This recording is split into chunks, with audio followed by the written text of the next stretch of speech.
Alta no PIB provoca a valorização do índice Bovespa e do real frente ao dólar. Ministro da Agricultura manda boas notícias da China. E ainda as principais cotações agrícolas para o último dia da semana. O mercado do campo de hoje, 1º de setembro, está no ar.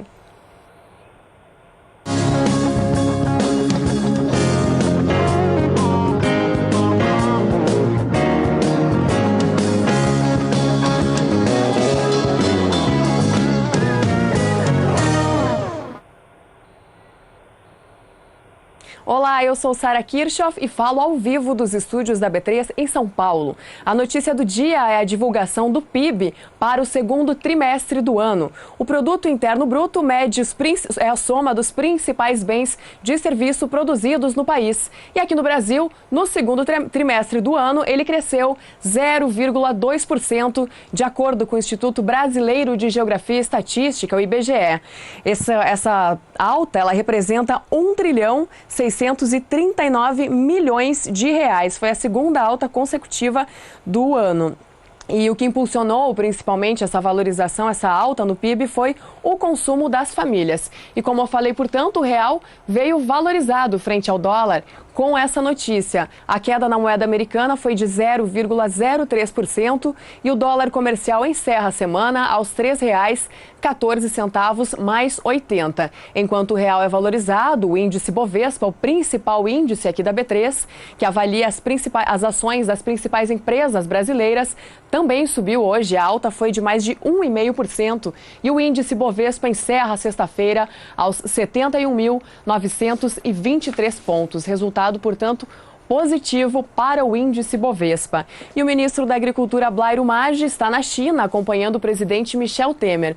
Os dois participam na próxima semana da reunião da 9ª cúpula do BRICS, o bloco formado pelos países Brasil, Rússia, Índia, China e África do Sul. As primeiras impressões da visita foram positivas. Acompanhe na reportagem de Camila Xavier. O Fórum de Negócios dos BRICS deste ano terá o tema Parceria Mais Forte para um Futuro Mais Brilhante e vai acontecer na cidade de Xiamen, na costa sudeste da China, do próximo dia 3 a 5 de setembro. O encontro é para estimular a parceria entre os países do bloco, eliminando obstáculos ao livre comércio no BRICS. A China é hoje o maior parceiro comercial do agronegócio brasileiro. Terminamos agora, nesse momento, uma reunião com o presidente Xi Jinping, depois outras 2 reuniões importantes aqui na China, e foi muito gratificante ouvir do presidente da China, o Xi Jinping, dizendo o seguinte: eu gosto da carne do Brasil, eu amo a carne brasileira e sou um garoto propaganda da carne brasileira. Portanto, nós saímos daqui hoje depois de muitas reuniões, depois de muitas visitas. Eu já vim a 5ª vez aqui na China. A gente tem a oportunidade de poder ver os nossos negócios sendo ampliados aqui. Portanto, saio extremamente feliz. Parabéns ao presidente Temer por ter vindo aqui, ao Ministério da Agricultura, aos meus técnicos, ao Itamaraty, e os produtores de carne brasileira vão poder ampliar os negócios aqui com a China. Parabéns a todos, muito obrigado e valeu, Lu. O objetivo do mapa é aumentar as exportações de alimentos e fornecer também outros produtos para a China. O ministro Blairo Maggi retorna ao Brasil na próxima quinta-feira. Camila Xavier para o SBA. E os contratos futuros da gasolina subiram 13% nos Estados Unidos depois da tempestade Harvey. Isso aconteceu porque 1/4 da capacidade de refino do país foi fechada em função da tempestade tropical. Os operadores trabalham para remanejar as cargas. Desde a semana passada, quando aconteceu a tempestade proveniente do furacão, os futuros da gasolina registraram um rally de 28%, para uma máxima de 2 anos de $2 por galão. As chuvas paralisaram a produção de pelo menos 4.400.000 barris por dia, de refino por dia, segundo a estimativa da Reuters. Os Estados Unidos são o maior consumidor global de combustíveis e os reflexos já chegaram aqui no Brasil. A Petrobras anunciou uma alta nos combustíveis a partir de amanhã nas refinarias. A gasolina sobe 2,7% e o diesel 4,4%. O Mercado do Campo traz as primeiras informações do tempo com Juliana Rezende para o centro-sul do país, com destaque para a produção de café. Agroclima, oferecimento Santa Helena, as melhores sementes de milho para grãos e silagem. Steel, é hora de você fazer com motosserras Steel. Olá, boa tarde a todos. O tempo seco em grande parte do centro-sul do país durante os últimos dias vem favorecendo principalmente os produtores de café, que têm conseguido dar andamento com as atividades no campo, especialmente os produtores do Espírito Santo, em grande parte agora já começam a encerrar as atividades de colheita. A falta de chuvas ainda segue garantindo disponibilidade hídrica baixa, principalmente nas áreas em vermelho do mapa. Nos próximos 5 dias, o tempo seco persiste em grande parte das regiões do centro-sul do país. Pancadas no Rio Grande do Sul por conta da passagem de uma nova frente fria e também nas áreas mais ao norte do Espírito Santo. Isso ocorre pelo menos até o dia 6 de setembro. Durante o segundo período, essas instabilidades agora da região sul se espalham um pouco mais pela faixa leste de Santa Catarina. Mas as chuvas ainda devem seguir mais fracas. As pancadas seguem isoladas e também com baixos acumulados. Nas demais áreas do centro-sul do país, o tempo seco também deve persistir em grande parte do sudeste, do Paraná e também da região centro-oeste. Agora, no Espírito Santo, ainda deve chover nas áreas mais ao norte e também no nordeste de Minas Gerais. Ao longo do terceiro período, as instabilidades agora da região sul acabam se espalhando e avançando para as áreas mais centrais do país. Volta a chover principalmente em áreas da metade sul do Mato Grosso do Sul, em toda a região sul, avançando também pelo estado de São Paulo e por todas as áreas litorâneas do sudeste.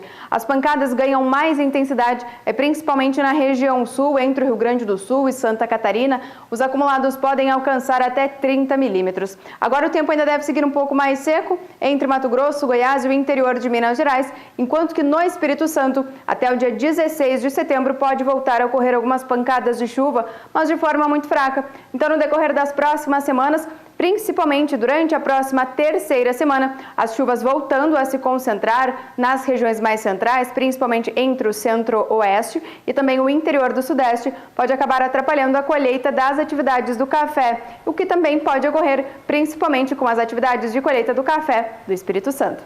Daqui a pouco eu volto com mais previsão do tempo. Tá certo, Juliana. E o açúcar no indicador CPEA veio em queda de quase 10% no acumulado do mês de agosto. Aqui no painel a gente acompanha a movimentação dos preços na última semana, que conforme o último levantamento divulgado pelo CPEA, o preço médio da saca de 50 quilos em Santos foi de R$ 53,66. No dia, a queda foi de 0,33% e no acumulado do mês, como eu falei, o produto veio em queda de quase 10%.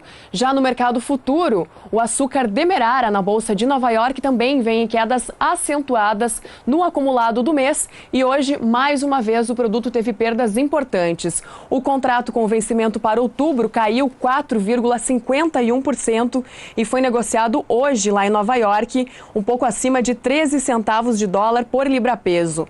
Contratos para o mês de janeiro, negociados a 14 centavos de dólar por libra-peso, queda também acima de 4%. E contratos para março do ano que vem, um pouco acima também dos 14 centavos de dólar por libra-peso. A queda neste vencimento também é de 4,13%. Conforme os pesquisadores do CPEA, a boa evolução da safra nos últimos meses, da safra de cana, tem mantido elevada a oferta do produto, o que acaba mexendo diretamente nos preços. A Bolsa de Nova York também sentiu esse efeito, então o açúcar veio em queda tanto no mercado físico, o açúcar cristal, de acordo com o levantamento do CPEA, quanto o açúcar demerara na Bolsa de Nova York. Veja depois do intervalo as reações dos contratos futuros do café nas bolsas de Londres, Nova York e também aqui na B3.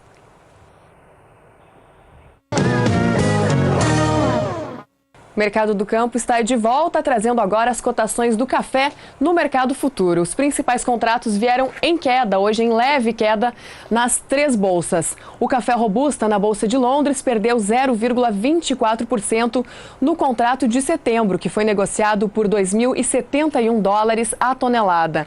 Contratos com vencimento para outubro negociados por $2.059 a tonelada, queda de 0,48%. Contratos com vencimento para janeiro, $2.036 a tonelada, desvalorização de 0,39%. E contratos para março do ano que vem, $2.024 a tonelada, queda de quase 0,5% neste vencimento. O café arábica na Bolsa Futura de Nova York também desvalorizou boa parte dos contratos. O contrato de setembro caiu 0,31%, negociado a $1,27 por libra-peso. Contratos com vencimento para dezembro, $1,29 ou centavos por libra-peso, queda de 0,23%. Contratos com vencimento para março do ano que vem, $1,32 por libra-peso, queda de 0,15%. E contratos para maio do ano que vem, $1,34 ou centavos por libra-peso, queda de 0,18% neste vencimento.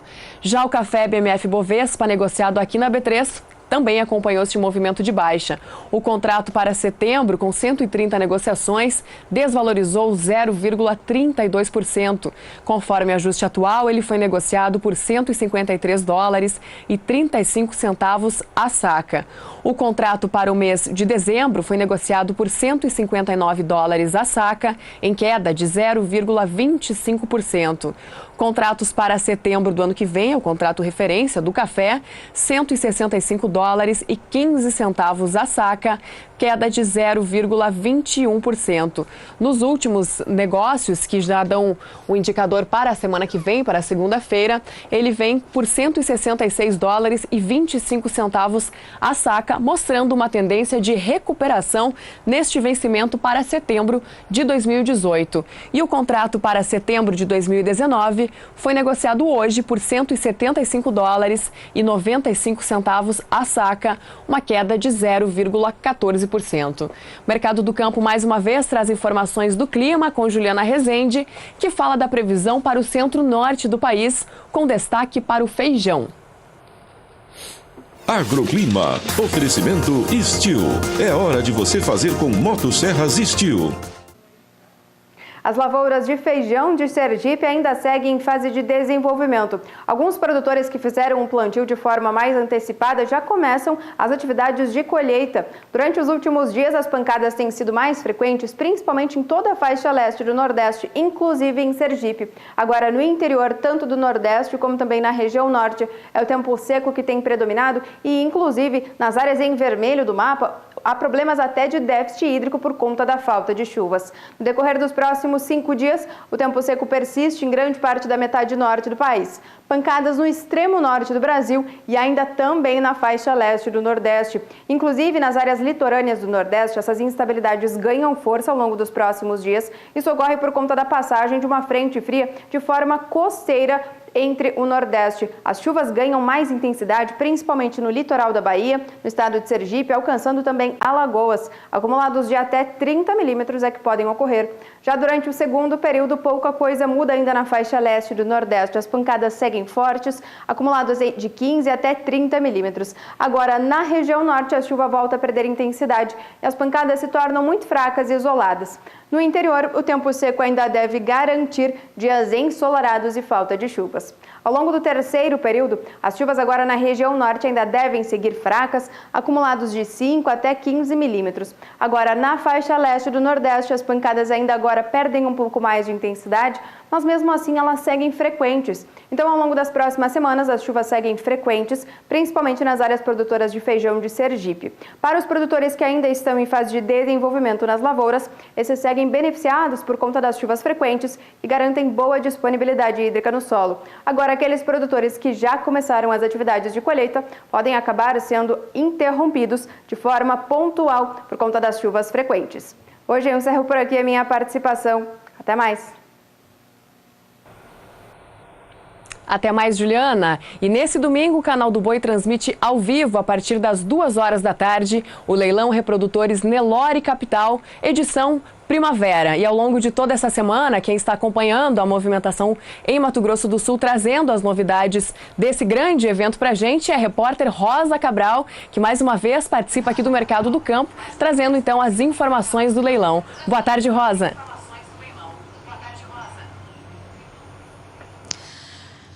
Boa tarde, Sara, a você e a todos que acompanham a nossa programação. É verdade, a gente está aqui essa semana toda acompanhando essa genética, não é? Que é a tradição no estado do Mato Grosso do Sul e no Brasil. Tem 2 grandes marcas aí e os seus parceiros. Inclusive, eu estou com os convidados aqui, eu estou com o Nedson Rodrigues, eu estou com o seu Cícero de Souza. Então, eles estão realizando esse evento aqui em Campo Grande, que é um leilão muito especial. E começando aqui, dando uma boa tarde para você, Nedson, tudo bem? Boa tarde, tudo bem? É um prazer estar aqui participando desse tradicional leilão Nelore Capital, junto com o seu Cícero, junto com os Carvalhos, né? É um prazer muito grande para nós da Fazenda Cachoeirão estar aqui participando.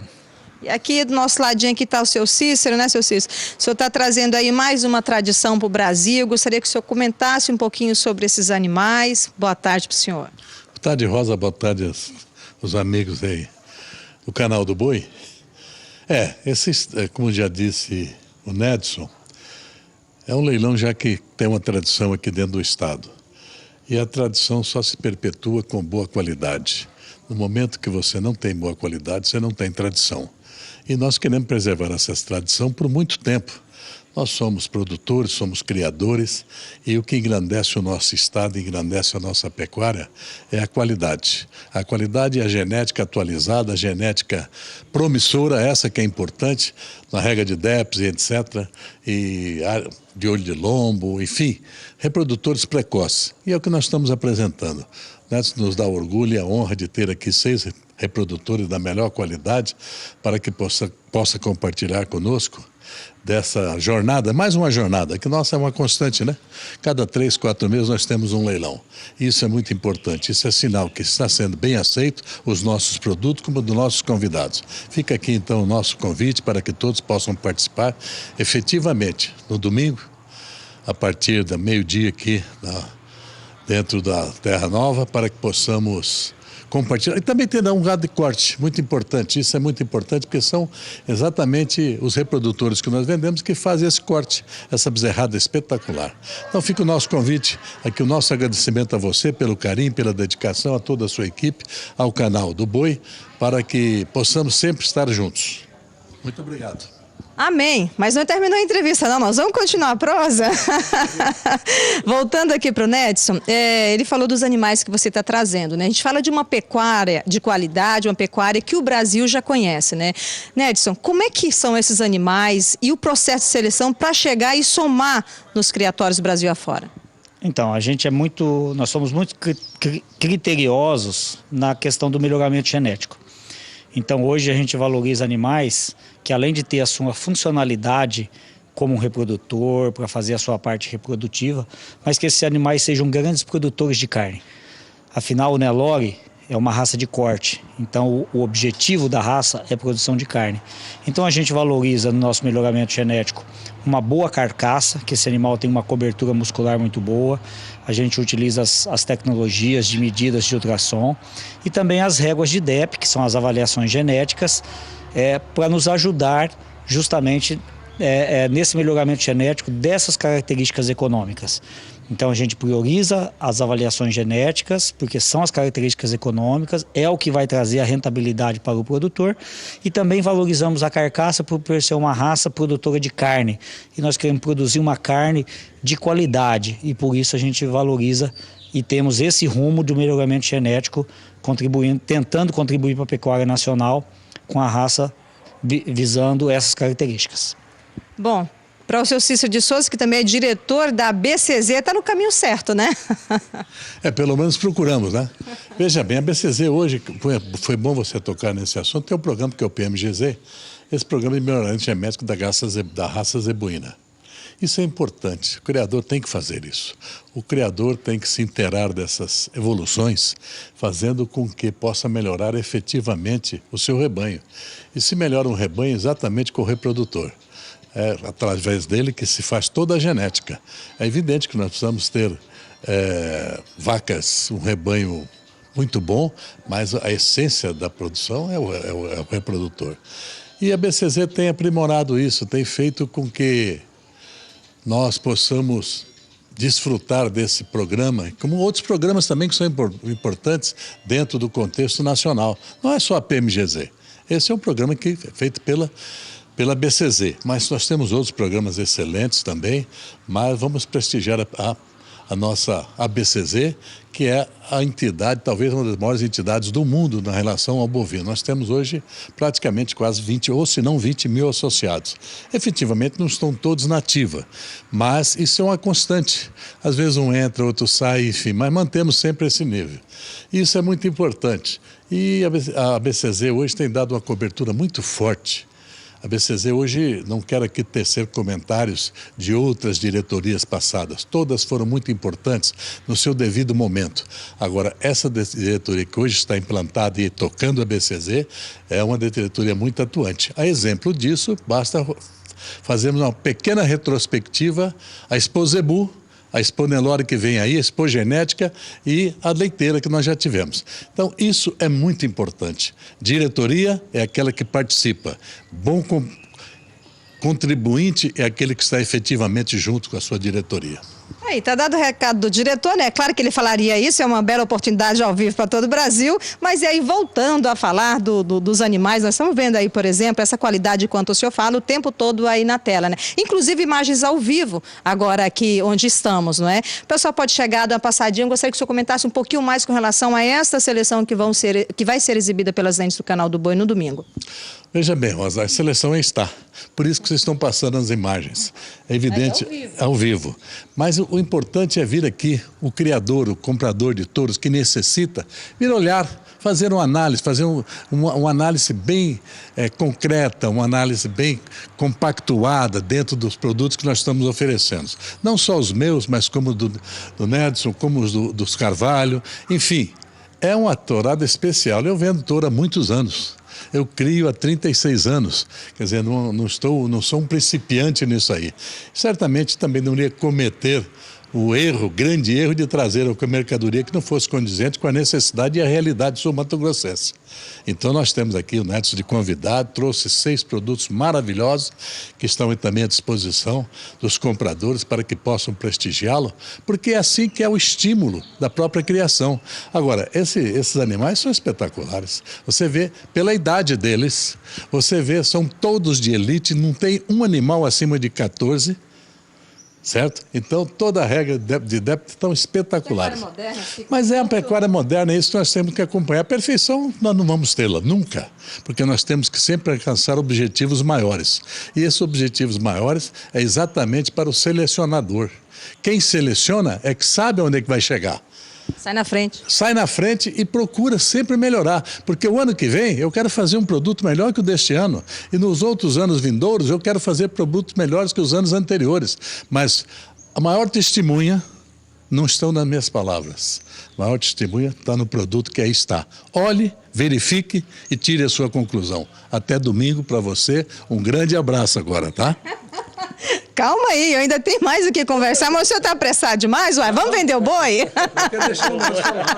Opa, então tá, concorda? Né? O dono da casa está falando, né? E a parceria, o que diz? Não, sim, nós estamos, é o segundo ano que a gente está participando. O ano passado nós trouxemos 2 animais, esse ano já são 6 animais e a gente procura trazer animais também que não fujam desse padrão que o leilão já tem como tradição.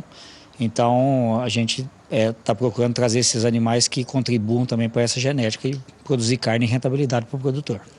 Tá certo, agora sim, vamos encerrar por enquanto a prosa, porque durante a nossa programação a gente volta, lembrando que o leilão é no domingo. A partir do meio-dia o pessoal já pode chegar, porque, olha, tá todo mundo organizando tudo aqui para receber vocês, mas pelas lentes do Canal do Boi, em definitiva, a partir da 1h30 da tarde. Eu volto com você, Sara. Tá certo, Rosa. A transmissão ao vivo, então, a partir da 1h30 da tarde, um pouquinho mais cedo do que eu falei antes. 1h30 da tarde, transmissão ao vivo do leilão nas lentes do Canal do Boi. A gente faz mais um rápido intervalo e daqui a pouquinho a gente volta com as cotações do milho em Chicago, que hoje veio em queda. Não saia daí. Estamos de volta falando ao vivo dos estúdios da B3 em São Paulo, trazendo as cotações da soja e do milho para esta sexta-feira. O milho veio em queda hoje na Bolsa de Mercadorias de Chicago, depois de um dia de recuperação, como nós mostramos ontem aqui no Mercado do Campo. Com isso, as commodities, as cotações da commodity estendem o viés negativo da semana e também do mês de agosto, que encerrou ontem. A principal razão para essa queda nas cotações do milho se deve principalmente a uma oferta ampla do produto e também a uma estimativa de boa safra nos Estados Unidos. Os contratos, por exemplo, para o mês de setembro do milho caíram 0,65% e foram negociados hoje em Chicago por $3,40 por bushel. Contratos com vencimento para dezembro, $3,55 por bushel, desvalorização de 0,69%, e contratos para março do ano que vem, $3,67 por bushel, queda de 0,74% neste vencimento de março. As cotações aqui na B3 do milho, BMF Bovespa, tiveram em parte alta e em parte baixa nesta sexta-feira.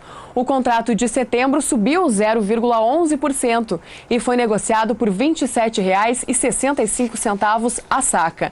Contratos para novembro, 200 negociações por R$ 29,18 a saca. O vencimento veio em queda de mais de 1%. E os contratos para janeiro, primeiros contratos para janeiro do ano que vem, R$ 31,00 a saca, alta de 0,32%. E contratos para março do ano que vem, R$ 32,40 a saca, queda de mais de 0,5% neste vencimento. Para a soja, o cenário foi diferente hoje. A soja teve alta. Mas antes eu vou dar mais uma outra informação sobre a soja no Brasil. A estimativa é que a área da soja cresça 3,1% para a safra 2017-2018. Esse aumento representa 1 milhão de hectares a mais com a oleaginosa, chegando mais perto dos 35 milhões de hectares. Mas apesar do aumento de área previsto, a produção deve cair. Esse levantamento ele foi divulgado hoje pela consultoria INTL FCS Stone. E os futuros da oleaginosa, como eu falei, vieram em alta hoje na Bolsa de Chicago. O contrato para o mês de novembro subiu 0,40%. Estou na BMF Bovespa, desculpa. Vamos primeiro para a soja em Chicago, agora sim, que também veio em alta hoje nos principais contratos, como a gente acompanha aqui no telão. O contrato para setembro subiu 0,61% e foi negociado hoje lá em Chicago por $9,42 por bushel. O contrato para o mês de dezembro, $9,49 por bushel, alta de mais de 0,5% no vencimento. E os contratos para janeiro do ano que vem, $9,59 por bushel, alta também de mais de 0,5% neste vencimento. Agora sim, soja BMF Bovespa.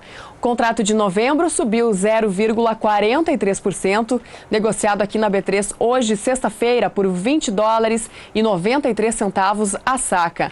Contratos para janeiro do ano que vem, $21,14 a saca, alta de 0,43%. E contratos para março do ano que vem, $21,35 a saca, alta de 0,42% neste vencimento. Milho, portanto, em baixa hoje em Chicago e a soja em alta. E em Mato Grosso, novas técnicas de dessecação do feijão irrigado vêm garantindo o aumento na produtividade. Mais informações na reportagem de Valdir Pacheco. Em Sorriso, município localizado no médio norte de Mato Grosso, foi realizado na Fazenda Vitória um dia de colheita do feijão carioca irrigado. Participaram técnicos e produtores rurais. Segundo a Conab, a produtividade nacional de feijão no Centro-Oeste chega a 37 sacas por hectare. Com as ferramentas que estão sendo apresentadas nesse dia de campo, essa produtividade pode aumentar em muito. O objetivo desse dia de colheita, a gente trouxe alguns produtores, é ver a colheita do feijão, como é que ela é executada, e foi usado algumas ferramentas, aí, como você fala, para melhorar a translocação dos nutrientes dentro da planta, melhor pegamento. Então tem uma empresa aí que tem alguns produtos dessa linha, que eles estão fazendo um teste aí para realmente a gente validar se realmente é viável para o produtor de feijão usá-las ou não. A expectativa é que eles nos passaram, é que pode ter um ganho até de 5 sacas usando essas ferramentas. Então a gente está fazendo nosso papel aí de testar o produto, né, para ver se realmente isso vai agregar e que seja viável para que aumente a produtividade, né, do feijão e a gente consiga aumentar essa média ainda mais. Esta área é da variedade do feijão carioca branco e foi plantada no dia 5 de junho. O procedimento realizado aqui para mensurar perdas e produtividade foi usado uma técnica bem comum. E a gente tem um procedimento de um quadrado de 0,25 metros quadrados que a gente lança aleatoriamente na área, quantifica o número de grãos e com a regra de 3 aí a gente converte em sacos por hectare. Por que a gente faz esse trabalho? Nós estamos aqui fazendo uma avaliação em 2 áreas diferentes, com 2 tipos de dessecante. Um dessecante que ele atua na fotossíntese e mata a planta praticamente de imediato. A planta aí, 3 horas após a aplicação, já começa a perder água e ela morre, então ela passa por um processo de perda de água e seca muito rápido. Essa planta ela tende a vagem a abrir mais facilmente. Nós temos outros tipos de dessecante que eles atuam na enzima chamada glutamina, que ela inibe essa enzima e essa enzima é responsável por eliminar a amônia que sai da respiração da planta. A partir do momento que essa enzima é inibida, a amônia começa a acumular na folha e intoxicar a planta. Então a planta, quando ela sente que ela está intoxicada, ela começa a transferir a reserva que tem de energia da folha para a vagem e para o grão. Então essa morte é mais lenta e esse processo de transferência de reserva, ela permite que a planta ela tenha uma resistência maior a quebrar a vagem, ela não seca tão rapidamente e no processo de colheita tende a essa planta não ter tantas perdas, porque ela tem uma resistência maior da vagem em quebrar. Então a gente está fazendo essa avaliação nessas 2 áreas para chegar média de perda de produtividade nesse local. A média histórica da fazenda é de 41 sacas por hectare. E com os resultados obtidos com a tecnologia aplicada, chegou a 45,38 sacas por hectare. E falando em feijão, o preço do feijão carioca praticado hoje, tanto em Itapeva, São Paulo, quanto em Campos Novos, Santa Catarina, é de R$ 90 para compra e R$ 110 para venda a saca de 60 quilos, conforme safras e mercados. Essa é a cotação do feijão no mercado físico para esta sexta-feira. O Mercado do Campo de hoje fica por aqui. Eu volto na segunda-feira. A todos um excelente fim de semana.